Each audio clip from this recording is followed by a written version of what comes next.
Hello, beautiful souls. Welcome to the Resilience Resourcing Podcast. This is a connection space where badass women share their real on their way to resilience. Each week, I have the pleasure of spotlighting women dominating in a diverse landscape of fields ranging from performance neurotraining to film and all in between. You will get to know the unique qualities these women each carry and how connecting with these empowering women's stories bring about camaraderie and in turn empower you towards your unique dreams and goals. So you are actually the first man on this podcast, Manwell. What? I'm a first man. It has been a podcast about badass women. And Yes. I have been really, really encouraged by your posts on Instagram about your podcast. And that's kind of how we connected. And it brought so much help to me as I've been going through my podcast. And when we talked a little bit, you gave me some really good advice about sticking it out. And I just wanted to connect with you because you shared your story about having to really stick with it, even when it came to you doing your Christian rapper. Is that correct? That's what they called me, I guess. And I've listened to your music. It's amazing. Many people would know you as a Christian rapper and also as Anjelah Johnson's husband. That's my better title. That's my better. That's the best one. The Manjula. I like you guys together. You guys are amazing. Well, thank you. I'm so excited I get to talk to you. You did share that it took you a long ways to get with your music to where it was really doing well and getting out there where you were getting paid. And I would just love to learn more about your story and kind of you can take us back to you starting with music and then even into meeting Anjelah and all of it. I want to hear everything. I guess, it started, I started music in 93. Wow. So that dates me insanely old, but I was a little wannabe thug. I wasn't a wannabe thug. I was a thug, but I just wasn't, I had too much heart for being a thug, like I cared too much. So we started rapping and we started, back then, me and my homeboys would do it and it was whatever, I didn't really take it serious. And then somewhere along the lines, I felt like I was really good at it. And so my homeboys quit, I kept going. Fast forward to me getting invited to church camp when I was in high school, going from my junior into senior year. Ended up going to church camp, ended up getting crazy, saved, and then coming back to school, quitting everything that I did on my robbing and stealing. Cause I used to be like, I used to rob, I used to steal, I used to carry guns, I used to do all like the worst parts of what you can imagine. And when I got back, I just quit it all and found God. And from there, it all kind of changed. I just flipped 180 and just stopped doing everything. Started going to church, got better. Then I didn't know that people could rap for God. And so I just thought, I'm going to be a preacher because that's what everybody is. And so I ended up, my youth pastor ended up inviting me to rap on the church CD. And so I was like, what? That's crazy. So I started rapping on all their church CDs, and then they invited me out to outreaches. And so I started rapping at the outreaches, and then missions trips, started rapping in missions trips. And then it became like, oh man, I should probably do this. And started doing it, went to Bible college, started a group when I was in Bible college, got out of Bible college, started another group. And that group is the one that got signed to Warner and Word in 2006, and then started traveling the world all the way until 2016 is when that stopped. What was the name of that band? Was it the same one that you're in now, or was it had a different name? So the college band was XYC. or expand your consciousness. Yeah, I know. Okay. And then I started Group One Crew after I got out of college, and that's the one that got signed. Then 2 years after we stopped in 2016, I started a band called Pandas and got signed with Capitol Records out in LA. That's a huge thing. Yeah, it was crazy. It was crazy. But then somewhere in there, I met Anjelah, which was we got 2010, end of 2010. I met Ange. And I was like, in and out of relationships, and my best friend's wife was like, yo, I got somebody you should meet. And I was like, cool. And so she like sends me her Facebook, sends me her comedy special and all that stuff. And I didn't know who she was, but coincidentally, people that I would hang out with, the girls that I would hang out with, would always quote her. And I didn't know they were quoting her. I just thought they were all like really funny people. I was like, damn, you guys are so funny. And they were just quoting her. So I didn't know, I didn't ask. I wasn't that hardcore into the comedy space. So when she sends me her Facebook and all that stuff, I'm like, oh man, she's funny. And she sends her the same kind of message. Hey, I want you to meet this guy. And so we kind of do like a blind Skype date, we were like, she was on tour, I was on tour. So we Skyped it up and decided, hey, I think you're cool. I have three days off on my tour. I was in South Carolina at this point. Mm-hmm. And I was like, I'm going to fly to LA for a lunch date. And if you like me in that lunch date, then we can do a dinner date the next day. If you don't, just tell me you don't. And I'll just, I'll go home. I'll just turn around and go home. Yeah. So we did the lunch date. It was only like an hour long. And with my friend, my best friend and his wife that introduced us. And then she said, okay, let's do tomorrow. So we did tomorrow. And it was like weird at first. She was super cold. So I was like, man, Jesus, I'm gonna fake a stomach ache. If she doesn't warm up, I am faking a stomach ache and I'm getting the heck out of here. Cause I could tell I'm paying for somebody else's mistake. Like I definitely didn't do anything wrong, but she has some scars. So I'm like, if she don't warm up, I'm out. and sure enough, she warmed up and yeah. And the rest is history. Yeah. When was that? That was in August. We became official in October. Wow. And then engaged by December and then married by June. Oh my gosh, really quickly, but yeah, we didn't even know each other. Not even a year. It was crazy. That's amazing. So what year was it you got married? 2011. 2011. Okay. Wow. Yeah, I heard of Anjelah way before then. I heard of Anjelah. My friend took me, we always went and got our nails done together. She's Vietnamese and she could always understand what they were saying. And she showed me the video and I was like, this is hilarious. And I got like completely into Anjelah and her like short nail, long nail. That's why you have no boyfriend. Yeah. It was so funny. And I've followed her ever since. And that's how I got to know you because I was following her and I followed her for such a long time. And then I saw that you had posted something and I went over to your profile, started following you. And I hadn't even heard a lot of your music yet, but I did see what you were talking about with, you guys have a podcast yourself together now called Nights at the Round Table. Is that what it's called? Yeah. So I have a couple. I have one that's Convos with Manny, which is just what we're doing right now. I just talk with people one-on-one. Yeah.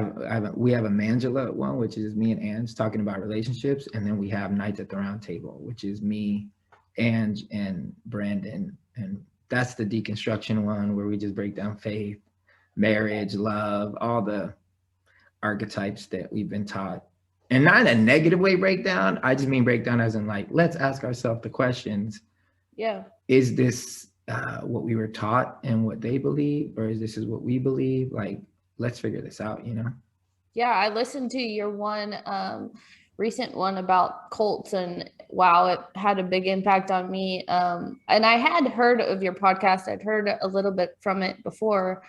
And it's been helpful because I've kind of been going through that myself with faith. And I grew up my entire life in church leadership, my entire life. So I've had some interesting experiences and questions, and definitely been going through my own little bit of a deconstruction on what faith is to me. And it's really helpful. I'm glad that you're doing that. When you talked about how you started into church from being part of before that you were into gangs, and kind of into that scene, do you want to talk a little bit about kind of the resilience that you went through to get out of that, and how faith really made a difference in your life?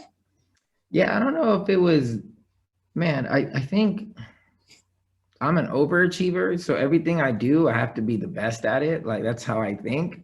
Yeah. So Christianity was just the same thing. Like, it was like, oh, I'm a Christian now. I'm going to be the best Christian ever. So I just threw everything into it and just, I left it off. It was good that I left it behind, though, because eventually I would have got found out. Like, I was hanging around killers, Yeah. Like, they were real. Yeah. And when you're next to someone that's real, you quickly can surmise whether or not you're the authentic thing or not. So like, if you're somebody who's just a talker and you hang out with a doer, you're going to quickly find out that you're the talker. Like, you think you're the doer, but you're just the talker. Yeah, so when I was hanging out with the thugs, they had zero remorse, zero, like, there's no thought in anyone else's feelings.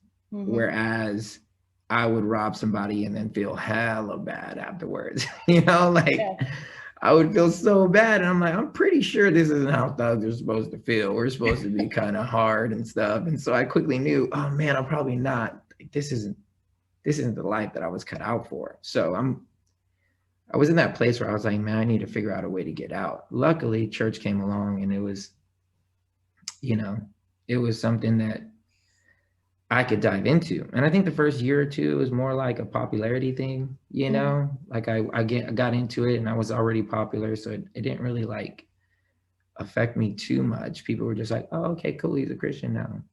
But it was in that first 2 years that I realized, oh, you can't just get by on popularity with Christianity. Like, you actually have to read the word, you have to pray, you have to do all the stuff, and get to know who God is, and then solidify your faith. Where I was just kind of like, I'm cool, I'm a Christian, and you know what I'm saying? So once I got into it, I just went 100%. I don't do anything half. I can't do anything halfway. Because again, like, I'm a doer. I'm not a talker, and I can't be around talkers. To a lot of people, even to myself at times, it becomes more about popularity and how cool, what group you're in. It can become that before it really is something that's deeper for you. I think that's just humanity, to be honest. I don't know if that's necessarily like the way we do church now, because it's so different than how it was done. It's almost like impossible to not fall into that way of thinking. And it's not even on purpose. It's just, America does it a certain type of way, where it's like, it's easy to idolize pastors. It's easy to, become trendy with it. It's just, it's different in other parts of the world, like the way they do church. So it's kind of like, it's what it is. It's our culture. We do everything like this.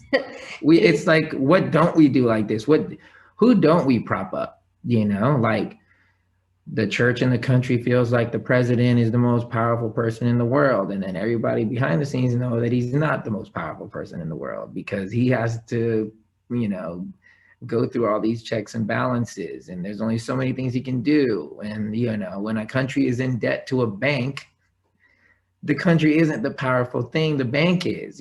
So when you got us lending from the reserve or from, from the people who actually have the money, and we're borrowing it, like you would start thinking like, man, we're not really the powerful ones. They're the ones that are lending us money. We can't do anything without money.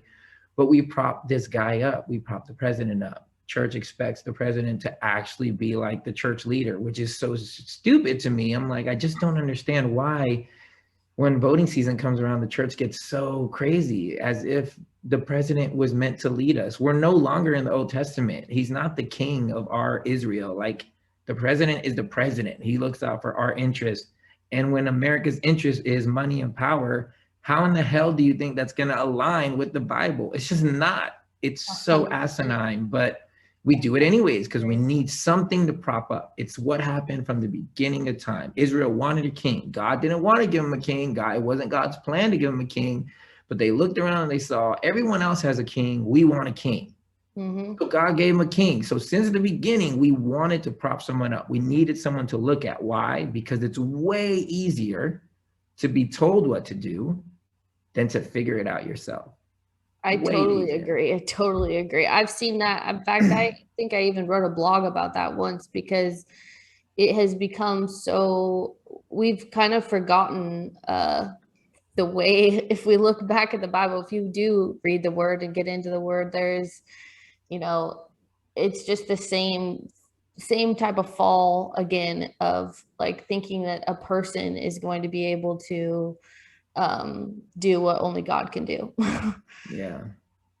It's sad. Really, I mean, it's sad, but it's not like, I don't say it like it's sad, like, dumb Christians. I'm not coming from that avenue, because I'm very much a part of the church. I don't like exclude myself from it. I think there's a different realm of the church that's thinking differently, acting differently, that's in a different space. Mm-hmm. And I think that's the part of the church. Now, some people call it progressive church, but I'm just like, that's dumb. Like, when has church not been progressive? It's always progressed, like it's always gonna progress. If we weren't progressing or progressive, then we'd still be thinking that, we need to talk to only priests and we don't have access to Jesus and we need to do sacrifices once a year. And you know what I'm saying? Like, if we didn't progress, then so I laugh when the negative terminology of progressive Christianity is so negative now, when I know what they mean is like, oh, we're just trying to go outside of the Bible. But I said this in one of the clips that we posted, that do you think God was not speaking because the Bible didn't exist?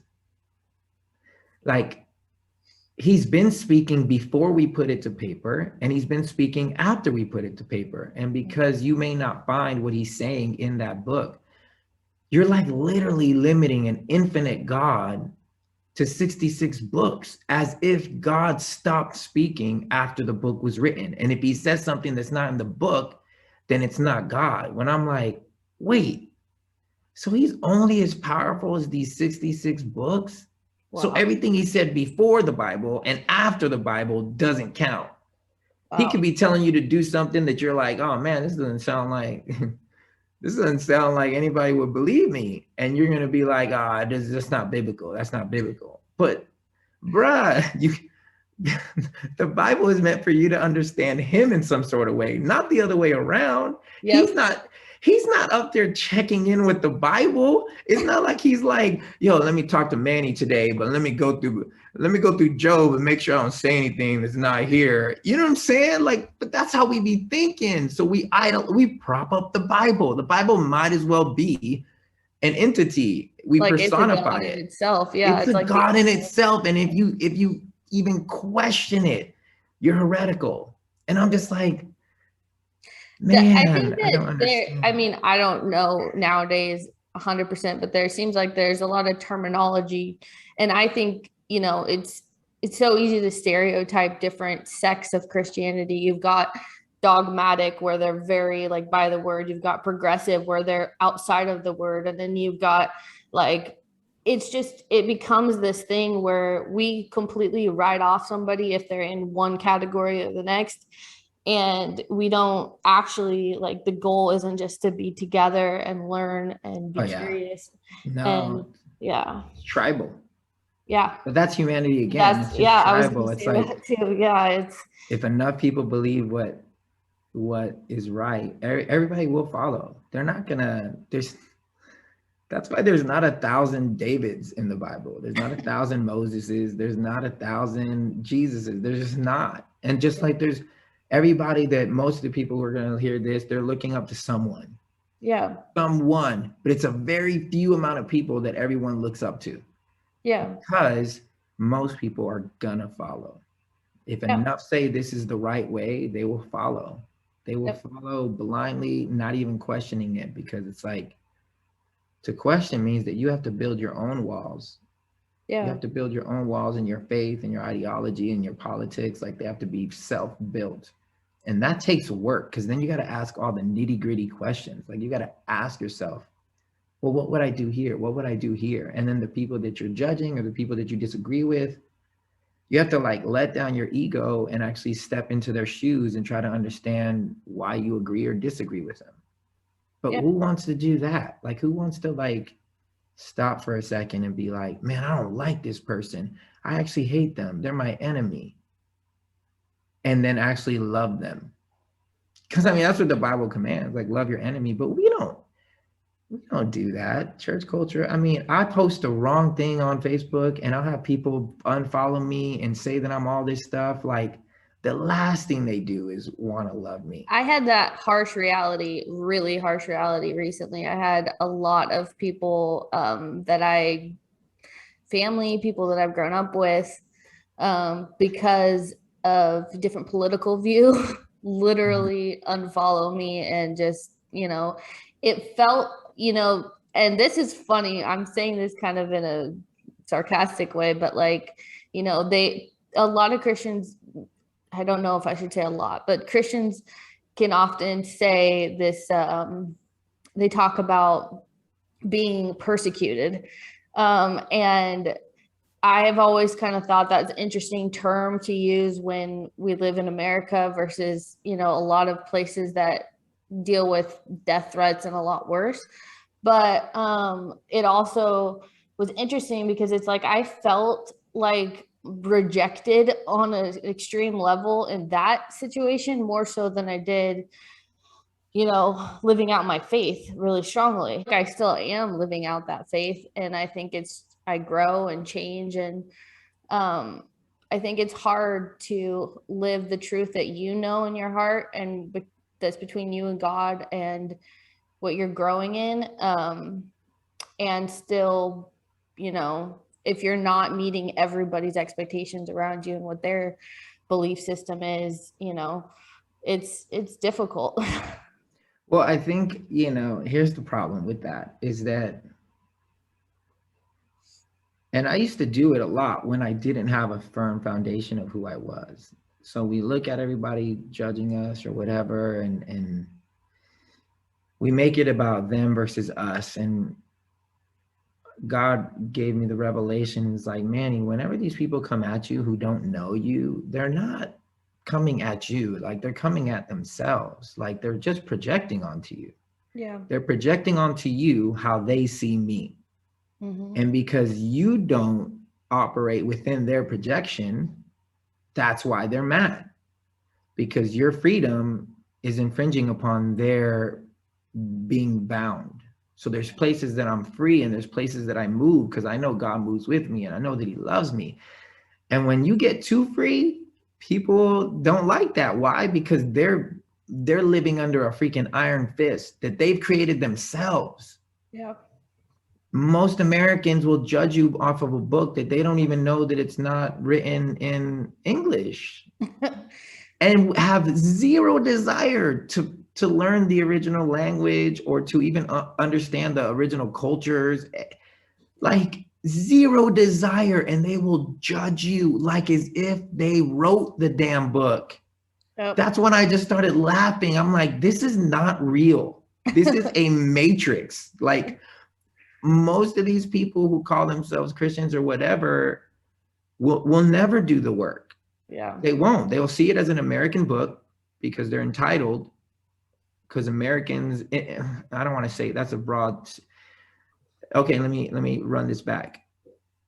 Most of the Christians that I have come in contact with that continue to judge me, show a sense of entitlement like we are accused of on a global scale, because there's things that come easier to us. We have the right to say, no, we don't want to wear masks. Whereas in freaking Japan, if you don't wear a mask, you got thrown in jail, you know, which is why they got over it quicker than we did. Like we have certain entitlements, you know, that it's like very much that we have our honor, we have our rights and da-da-da-da-da-da. And I'm cool, I'm all for rights.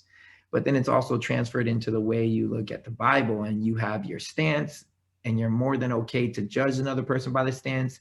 And the depth in which you have studied is a social media post or whatever your pastor has said, or whatever your group, your tribe at this moment. We all believe this. You're not trying to find out what the original language meant. You're not trying to find out the original culture. You're not trying to find out any of that stuff. Yeah, it's coming from the American understanding of the book. And every word you read it as an American book. It's not like, oh wait, there were words that were used that wasn't this word. This word is just the only way that you can kind of understand what it's saying, but it's not the same thing at all. That is one of the biggest things I noticed. That a couple years ago I was reading, I had like a couple different translations, and I was like, it made me pick up on something. But then I got really into the Greek and Hebrew. My brother's father-in-law is an actual Greek Hebrew professor. Like he teaches Aramaic, all of it.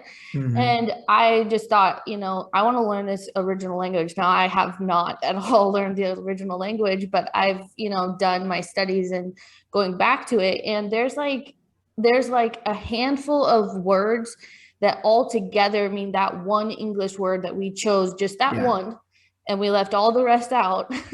And so, and I'm not mad. I'm not mad at the translators. It's like, it's like you tried your best, you know, but you're looking at a book that was translated off of people who tried their best, and you're like saying, this is God. Like you cannot go outside of this, or you cannot think that this is, bruh. Some people tried their best to translate it, and I think they got a lot right. I think they got the heart of the message right. Yeah. But if you don't even, and it's a task in which it's impossible for us who have never been raised Greek, Hebrew, Aramaic, like in any of those cultures, to really fully understand this entire book, how it was presented, when it was presented. All we can do is try our best. You know, there's scholars that are scholars of just one book, and they spend their whole life trying to understand one book in the Bible. It takes so much work. And I don't think it's something that now we need to be like, well, the only way we can talk about the Bible is if we know Greek and Hebrew. I'm not saying that. I'm saying you should probably be slow to speak like a theologian, or slow to speak like, you know, or slow to judge, slow to whatever, and actually be like, let me calm down, because I don't know what they really meant. Like, so here's an example. I used to, whenever I heard eye for an eye, you know, in the Old Testament, now I always thought, and the way it would always preach, and the way we just believe in eye for an eye, you know, it means revenge. It means if they get us, we get you, or, you know what I'm saying? So it's a very Old Testament archaic term. Yeah. When I started researching how the culture was, an eye for an eye, what they meant, and because I got a Jewish Bible, and they were saying it was tradition that if you got into an incident with someone, that you're responsible for the havoc that you cause. So if me and you get in a fight, and I break your arm, right? Yeah. I am now responsible for taking care of you until your arm gets better. Wow. That's my quote unquote punishment. Wow. So that's so different than the way that we understand. It's completely different, because you're thinking, oh, I'm going to get you. When it's like, I got you. Damn it. I'm sorry. Tell me what you missed, because now you can't go to work for 3 weeks because you got to have a cast on. So I have to take care of you for 3 weeks. I have to supplement your income for 3 weeks. I have to make sure that you don't go broke, that you have food to eat until you get better, because I did that to you. Wow. So that's what it meant, eye for an eye. Like, you know, you need to, if you're gonna engage in these things, then you need to make it right when it comes down to it. Wow. And That's that's a so whole smart. different perception, because now it's like, oh, okay, so take it now to new school. We bombed this country. You know what? It's on us to go and rebuild all the buildings that we bombed. And it's up to us to bury their dead and ask forgiveness and take care of their families who now their dads are dead, or their, you know, whatever it is. Yeah. Which is now, when you look at it, you're like, wow. So it's really just about compassion. It's about analyzing whatever fit of rage you were in, whatever anger you were in, whatever thing you did to hurt someone, analyzing it and now being like, okay, I did it. I take responsibility for it. Now let me make it right. Let me make you right. That is huge. I think that's two things that I like got from that is, first, like, I think we've taken the curiosity away from faith with the entitlement way of looking at it, instead of and it being so like, this is what it is, and you have to read it exactly as it's written in this book, as it was written, you know, a long time ago in America. And we miss that like mystery and curiosity that we get to, as we learn more and more about the language and more about the way that it should have originally been translated. It is incredible how much power it has. And it reminded me also of there's another one in the Bible that talks about the eye of the needle. I don't know if you remember. It says something about it's harder to go for a rich man to enter heaven than yeah, a camel to get through the eye of a needle. Yep. Yeah, and a lot of people think that that's like the point of a needle. And I mean, I have done some research, so don't quote me on this, but from, you know, some of what I've heard within the actual context of what that means in the original language, is talking about there's an actual place in Israel called the Eye of the Needle. And it's I don't know the whole story. I don't remember it completely, but it has a lot more meaning than what we think, because we're translating something that we're translating it out of context when we're translating it within America, within our own understanding. Like, this book was being written for Jewish people. Yeah. Like, they didn't have to explain this stuff. Like, when the Jews read it in their language, they know. It's like now, if we were to write a book and we say, yo, that chick was bad. Yeah. We all know that what I'm saying is that's a good looking girl. Not that she's a bad person. We understand because we know our language. Yeah. If I'm like, yo, she fly, no one's going to think that I'm saying she's a bird, she's flying away. No, we're all going to be like, oh, she's a pretty girl. That's what he means, because we understand our language, we understand our culture, we understand our nuance, we understand us. Yeah. And the translators did the best they could with what they had, like with the information they had, the context that they were in, and the way that they were reading it. They spoke for their generation. Yeah. So New King James, the King James, they were speaking for their culture. That's what they were doing. So us trying to adapt that to our culture, there's so much that gets missed. So I think it's less a translation problem and more interpretation problem. Wow. Because we interpret as if we are law, as if we are gospel, as if we understand all the growth that this book has had.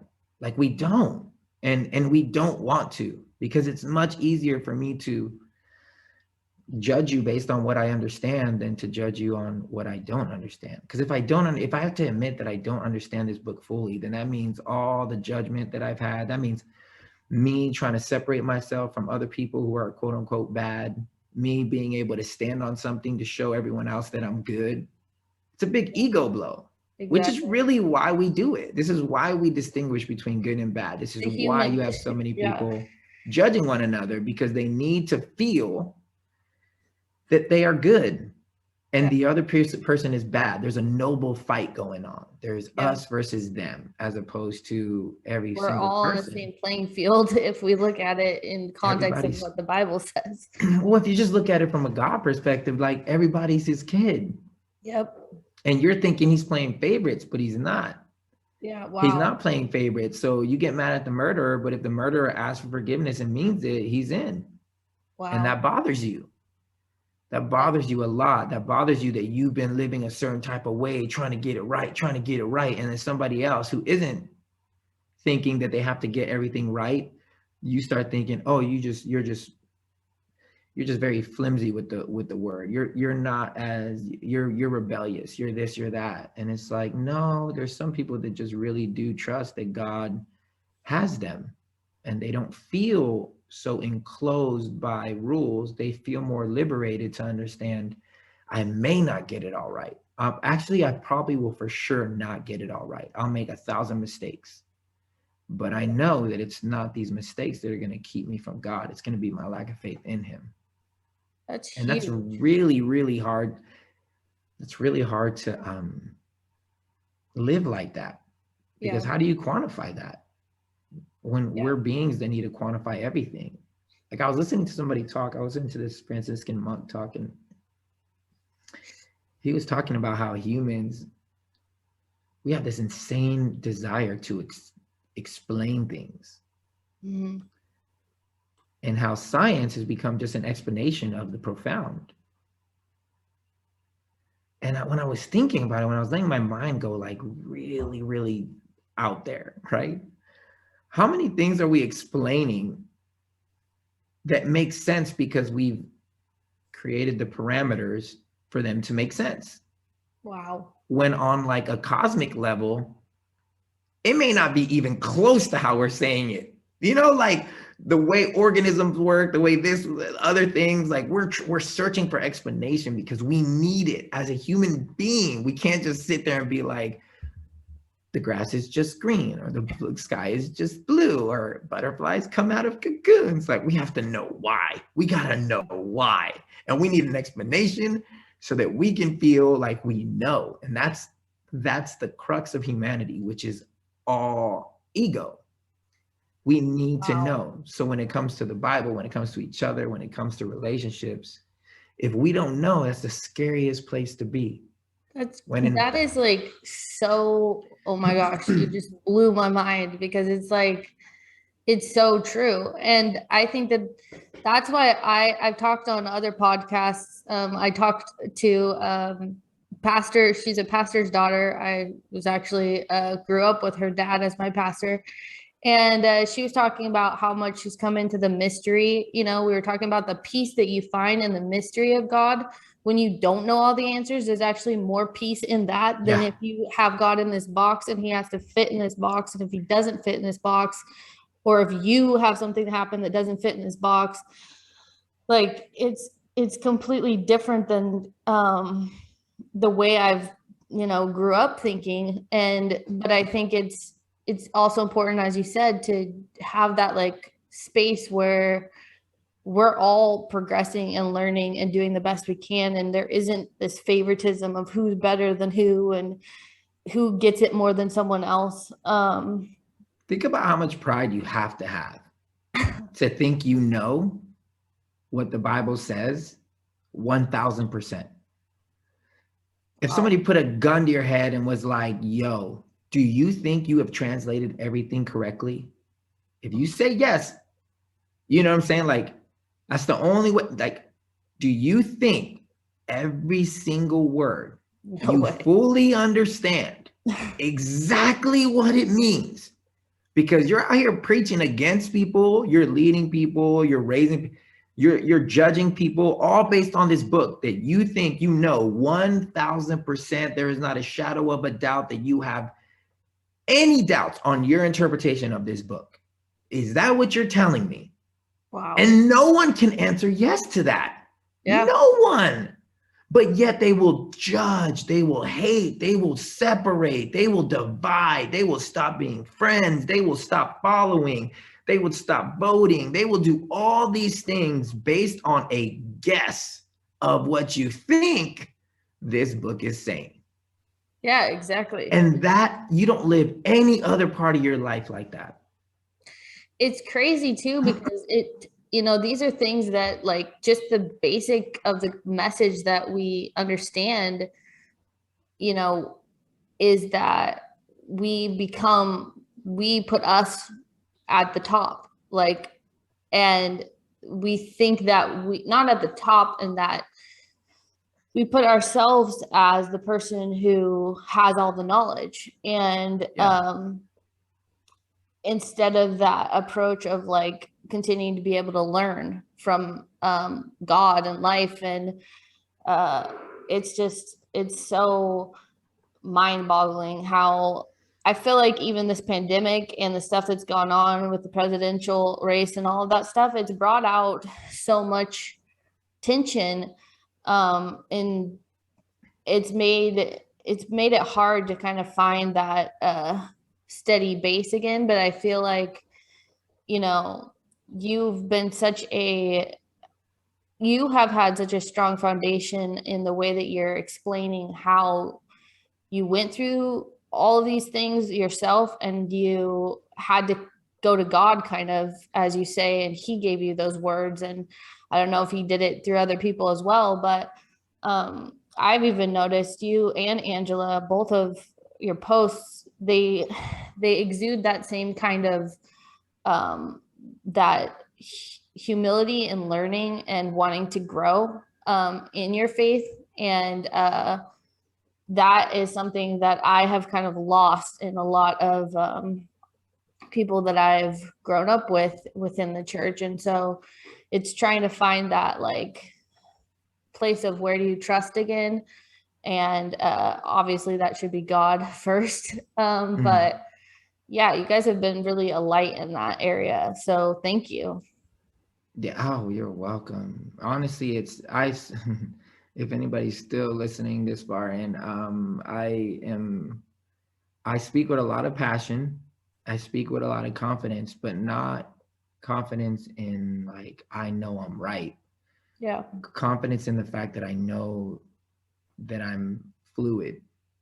And I think the worst part about me before was that I always thought I was right. I was one of those guys that I read so much of the Bible. I went to Bible college. I graduated with honors. I studied, and I studied so I can prove people wrong. That's why I studied. And then I realized, so honest about that. I feel like that is really like you so have to be. Most people aren't. That's why there's no self-growth. Like you can't grow unless you admit to everyone all the worst parts about you. I had the biggest ego. It was all in the name of Jesus.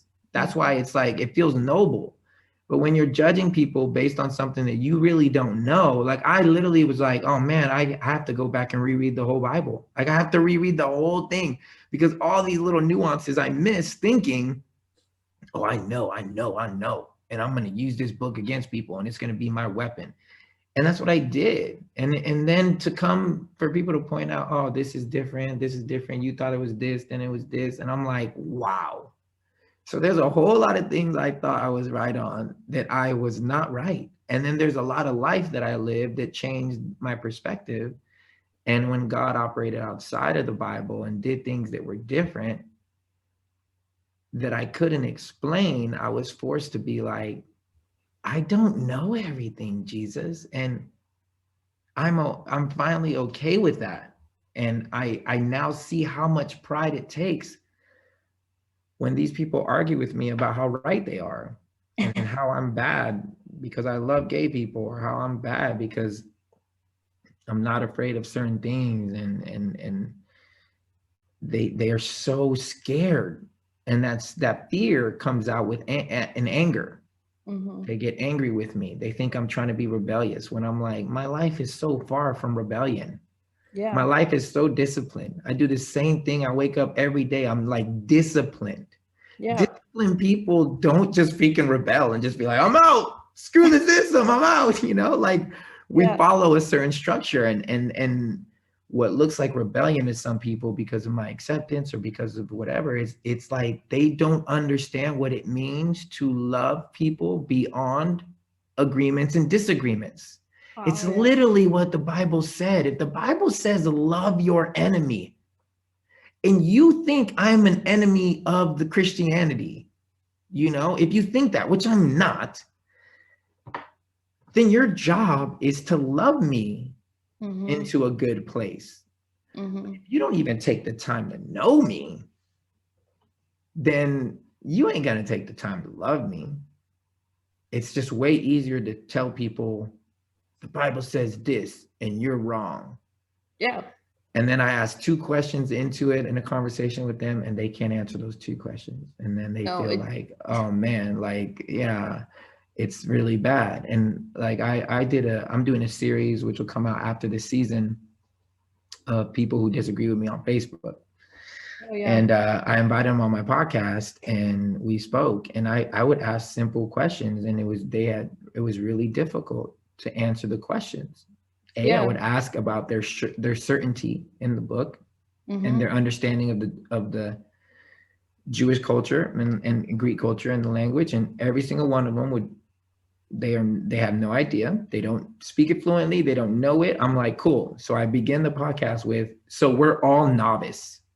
Like we're all barely scratching the surface on our understanding in this book. Can we all agree on that? Cool. We can. So that means everything moving forward is just really good guesses. Yeah. So none of us should have the pride to tell the other person you're wrong. Yeah. Because me and you at this point, if we can admit that we are novices at this book, then we both have a 50-50 chance of being right or wrong. Wow. If we can operate in that, then there's no pride. Yeah. There's no pride. Much room for understanding if you don't. It's like this. It's like science. When you do science research or experiment, you have to give your idea, but you have to actually do the research and you can't let your bias sway your research. And I feel like that's, there's been this thing between science and the Bible as if they can't coexist in some circles, but it is, they do coexist, and I don't understand. They have to. Science is just an explanation of what God already created. Exactly. Yeah. And like when I went to my university and I was studying so much about learning different aspects of science, it just made me so much more in awe of God. And so that's where I started to get really confused, because there had been a lot of things that I grew up with that were, telling me the opposite, that, this was wrong and I need to, make sure that I don't listen to that. And I'm like, it's opening my heart more to God. Like, I don't. If you let it, it can. Yeah. That's what happened to me with astrology. We saw an astrologer who I believe loved God. She attributed everything to God. But she literally was super humble, super whatever. And she was like, okay, I'm going to tell you what the stars and the planets say. And so she goes through and says, in this year, this happened, and this year, this happened, and this year, this happened, based on the way the planets and the stars all align. And she was right on every single thing. And she wasn't taking credit for it. She wasn't like, oh, I'm a seer into the future. I'm a this or that. She literally is like, me studying the planets and the stars say that in your life, based on when you were born, this is what happened on this year. This is what happened on this year. There was a big transition here. There was an elevation here. There was da-da-da-da-da. She didn't know my life. She didn't know anything about me. And each one of those years was correct. And every transition year was when I broke up with the group, or when I got signed, or when I whatever, like, wow. She was just on every single time. I was like, well, yeah, that's when this happened. That's when this happened, to the month. And I was just like, it didn't make me think, it didn't scare me into where people would be like, oh, she's demonic, she's whatever. It's not that at all. It's what it made me think was, holy crap, Jesus. Exactly. We write songs and we write poetry as if our life is written in the stars, It's biblical. But literally, our life is written in the stars. Like, it is. You're showing, like, I'm just like, this just made me think that Jesus is the most romantic person ever, that somehow we can analyze these stars and there's a way to read them to show that he had this thing planned out the whole time. If I would just look up and be like, man, my story is written in the stars. That made me and his relationship way more romantic. Yeah, way more. It's science. And I think there's been so much, like, even, I don't know if you heard this within church, but it was a lot about like, oh, it's like woo-woo stuff, like, Sure. Whatever. But like, it's actually science and it's proven. And there's another, and it also reminds me because the Bible talks about they found Jesus in the manger by the stars. Remember, like that is Oh like yeah, no, the in the wise man. That's Bible. how they So found him. That's how they guided themselves through every like. They knew it wasn't freaky deaky back then, but it's I freaky here know because we don't do that anymore. We use GPS, we use Siri, so of exactly. course it's gonna look weird that if we're like, or if we love Mother Earth, if Yeah, Mother Earth speaks to us, what do you think the burning bush was? The burning bush spoke to Moses. Like, what do you like? If I came back and I told Christians, yeah, man, I was out at Joshua Tree and I was talking to this bush, and the bush was just telling me about Jesus, they're gonna think I'm crazy. They're gonna think I was high. They're gonna think I was, I'm new age. If I'm like these rocks are talking to me, yeah. you know what I'm saying? Like, But it's actual science and but it can talk to you, like it really can. Like if we believe the story of Moses, the there's burning bush. there's another thing about like even the frequency of the earth and this stuff I grew up was like, oh my gosh, don't go down that road. Like that's literally how I grew up. But I learned so much, like the frequency of the earth is the Hmm. exact frequency that you need for mental health. Like there's a whole study on it, and they did this thing where they got people off, like I think they put them, I don't know exactly how they did it, but they got them off of earth and watched how their mental health declined based off of them not being on the earth. And that goes back to why people do the why they grounding, like they talk about walking Hmm. barefoot on grass. It's Yeah. because of the frequency of the earth is the exact frequency that your Yeah. body, it like you can look it up, but it's the exact frequency of what your body needs to maintain like health and like your mind and everything. And it's like, how Well, do you this is how not see that as animals. like God? Like that's incredible. This is how animals live. Yeah. It's like sharks can feel frequencies under the water. Like it's not weird if you No. just like open your ears and really look at God is very much outside of what we can understand. He really is. I mean, it's I still don't know how telephones work. I don't understand it I either. don't know how me and you are seeing each other right I now. don't either. But it's technology, so we just take it like as if this is normal. As if this is normal. Yeah. When 20 years ago, if somebody said we were going to be doing this, we would think that that person was on crack. Hey, there's going to be a day where you're going to pick up your phone and you're going to see the person that you're talking to. Yep. And I remember having one of the first cell phone that ever came out. That's how old I am. And I Yeah. remember being like, I have to carry this big chunk of thing around. Like, I can't, like, this is so big. And I remember car phones, and I remember having one, and I remember having my Sony Ericsson and playing the Snake game. My gosh. Then you're gonna tell me, fast forward, hey bro, you're gonna be watching full-fledged movies on your phone, and it's gonna be in 4K. Like it's gonna be in a thing, like all the things, but we take it normal. But then when you go into nature, when you go into things that you can explain, we can explain this because Samsung tells us this is how we're doing it, and Yeah. Apple tells us this is how we're doing it. But when you look at the earth and how it operates and how we're the perfect distance from the sun so that we don't blow up, and at the same time we don't freeze, like we're the orbiting structure of planets and how nothing runs into each other, you have to like admit that it's like, man, I can't venture into the realm of thinking that I know. I just I'm mad at myself for how long I stayed in that place where I Yeah, was me just too. like, I know. Now, I always say it on my podcast. I don't ever want to think I'm right about anything. The Yeah. only thing that I can for sure be right about is why I do things, because I'm me and I'm a expert at me. Yeah. So if you ask me, Manny, why'd you do this? Why'd you do this? Why'd you do this? I can answer you and I know I'm right Yeah. because you're asking me about me. Yeah. Now, I will never answer anything on you asking me, yo, Manny, why do you think so-and-so did this? Why do you think so? Let's talk about Pastor so-and-so. I'm like, I don't want to talk about that. Like my homeboy, he does the Preacher Sneaker account. I don't know if you follow that on No, I haven't seen it. I Instagram. should look it up. So Preacher Sneakers is just, he posts a bunch of pastors who have like really expensive clothes on, like if they're preaching in Gucci or whatever, and he'll take the picture and he'll point out, these are Gucci shoes, they cost $800, and he'll put it all in the post, and he won't say anything. He'll just be like, Pastor so and so with the new Gucci, and then the comment sections will light up, like just all the worst side of quote unquote Christianity. Oh, he's, you know how many kids that can feed, blah, blah, blah, blah, blah, blah.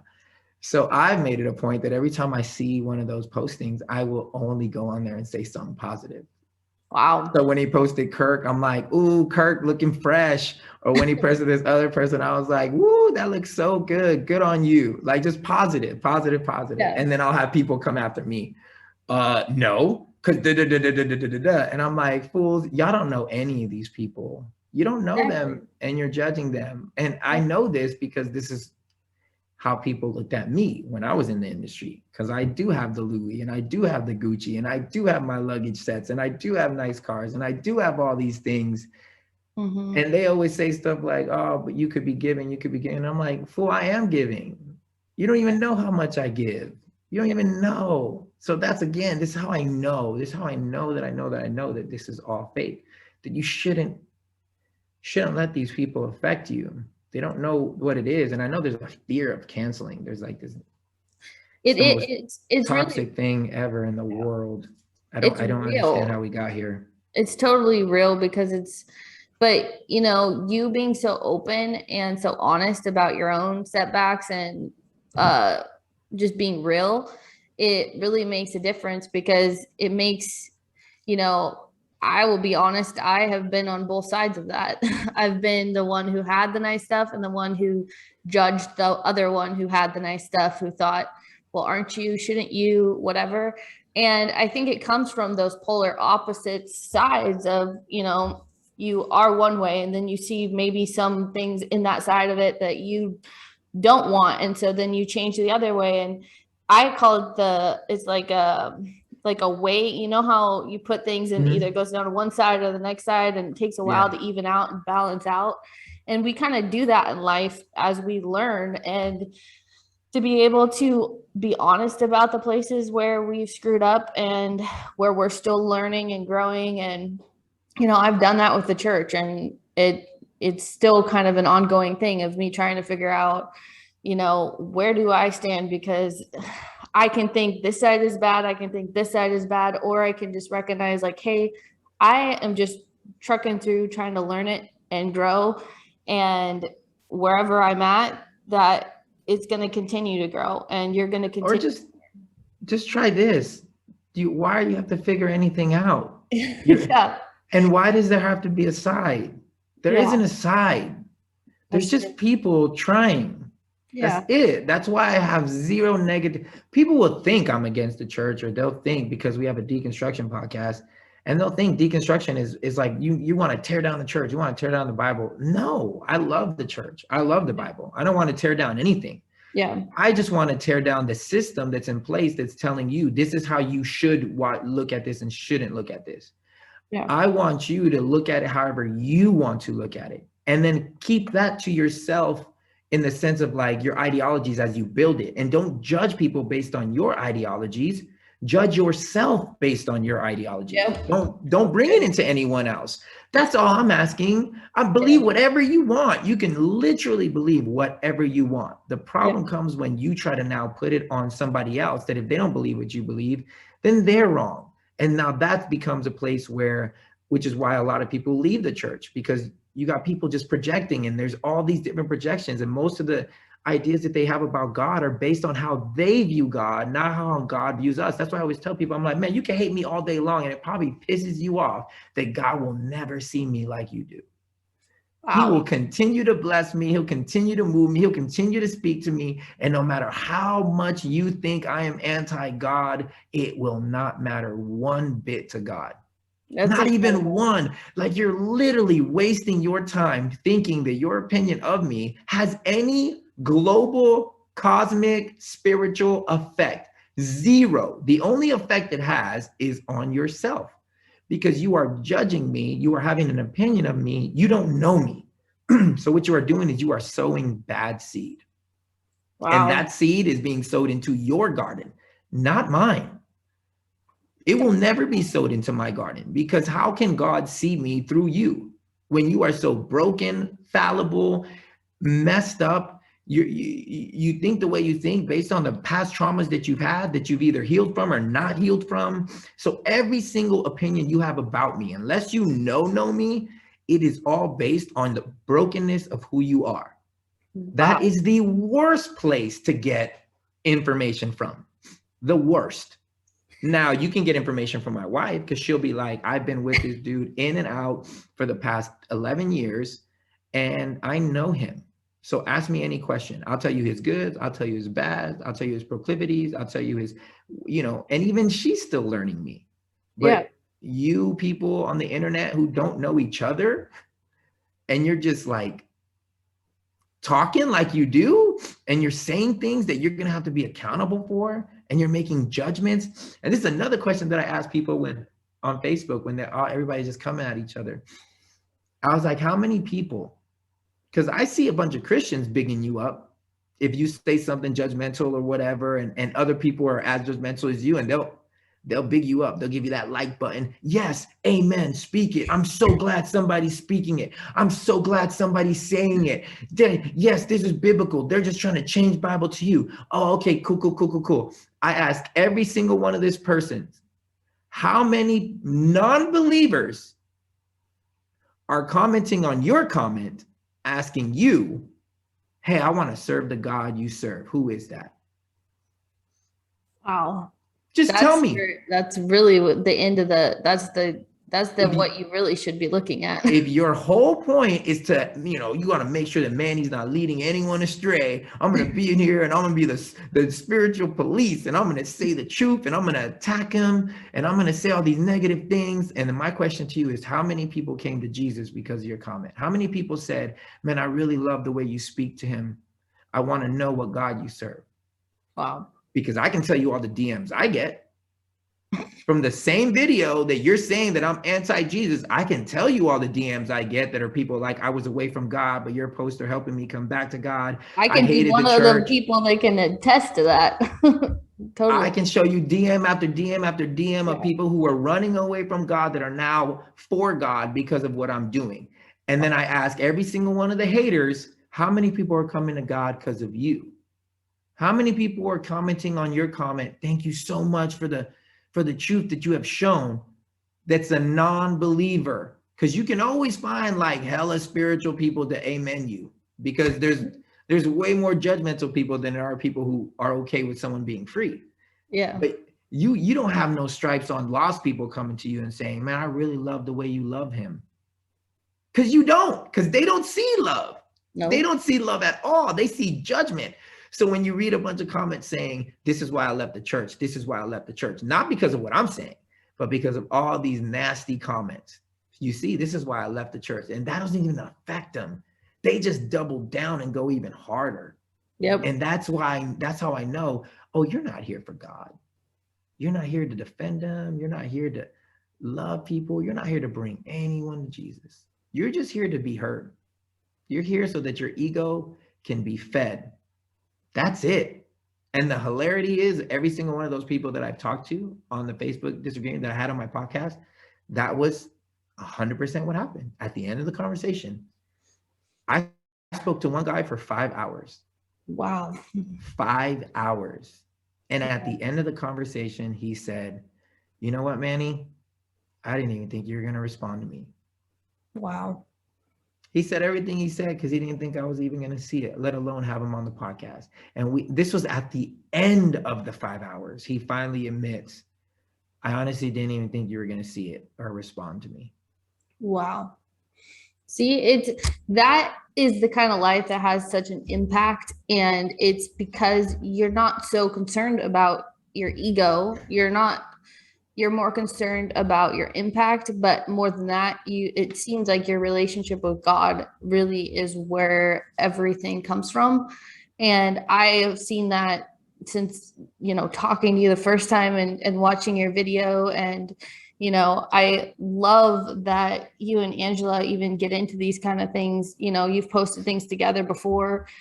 It is awesome that you are outspoken about the journey and that you're open about it, and you're humble about the places that you've been and where you're going throughout this process. And I feel like that is what's helpful. We need more of that. We need more discussion and dialogue, because it allows a space for people like me to kind of really overlook my life. And are there areas that I need to kind of check in with God and see, am I going after my ego or am I going after you? And thank you. Like, this has been really impactful for me. I love the conversations I get to have on my podcast, because they have been having such a huge impact on me. And I love that you were just so game to do this, because I was like, I don't understand why you said yes, but it really shows that you're really true in the person that you are. And I love that you're unapologetically you. I told you that on one of your posts recently, but I really, really admire you. And thank you so much for taking the time to share the truth, the real of the journey, and what you're learning, and how that's impacting the person you are, and how much of an impact you're seeing that on other people as well, because that's amazing. Of course. Thanks for having me. I respect, and I'll try to help anyone that's a doer, because I know how hard it is for you to just try. Yeah. It's very hard to try and to do this thing. Like, it's so hard. I know, because I'm doing it too, and it's so hard. So kudos to you for the bravery, for just going for it and trying, like it's a very big deal. So be proud of yourself. Thank you. And thanks for having me. Of course. Stay tuned for next episodes on www.resilienceresourcing.com.